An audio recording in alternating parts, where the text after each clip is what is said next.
हरिओम. श्री स्वामी समर्थ. पंढरीची वारी ही धार्मिक कथा आज आपण बघणार आहोत. देव खरंच आहे का? नमस्कार. माझ्या व्हिडिओमध्ये तुमचे सगळ्यांचे स्वागत आहे.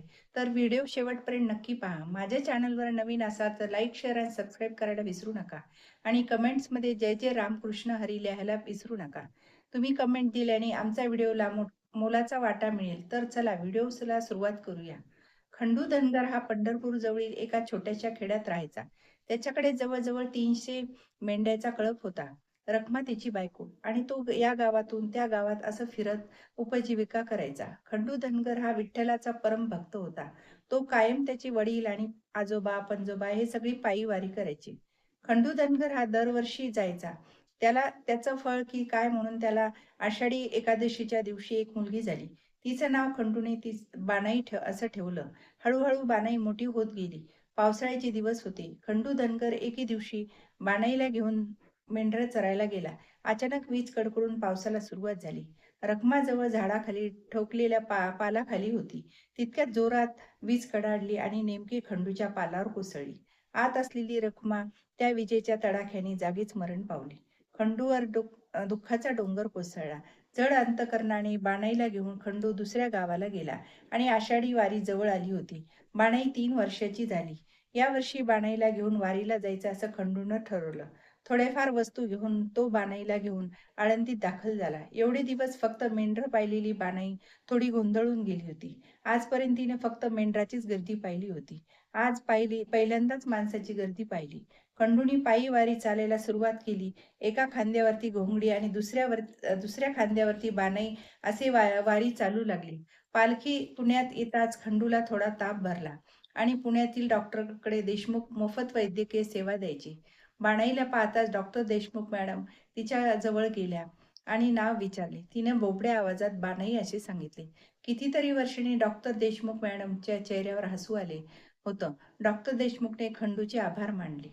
खंडूला समजले नाही. त्यावरती डॉक्टरांनी त्यांना सांगितले की 6 वर्षापूर्वी आमची एकुलती एक मुलगी आम्हाला सोडून गेली. तेव्हापासून तिची आई हसणं विसरून गेली होती. आज 12 वर्ष झाली. आम्ही वारीत मोफत वैद्यकीय सेवा देतो. पण आमची विठ्ठल भक्ती कुठे कमी पडली आणि अचानक लेक आम्हाला सोडून गेली. आज बाणाईला बघून तिला आमच्या मुलीची आठवण झाली आणि खंडू ही बाणाईची आई कशी गेली हे खंडूने डॉक्टरांना सांगितले. डॉक्टरांना खूप वाईट वाटलं. देवाच्या मनात काय आहे खरं कधीच कोणाला कळत नाही. एका आईचं लेकरू नेलं आणि एका लेकराची आई नेली. खरंच देव आहे का? खंडू आणि डॉक्टर दाम्पत्य सासवडमध्ये पोहोचले. तिथे गेल्यावर खंडू म्हणाला, "डॉक्टर बानाईला सांभाळा, मी आलोच."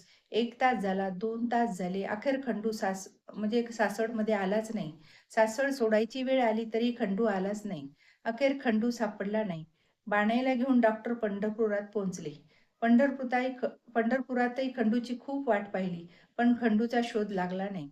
खंडूने खूप विचार करून बाणाईला डॉक्टरच्या स्वाधीन केलं होतं. त्याला वाटलं मेंढरात वाढण्यापेक्षा माझी पोरगी माणसात वाढेल. तिला चांगले घर, शिक्षण आणि आई मिळेल. खंडू वारीत लांबूनच चालत होता.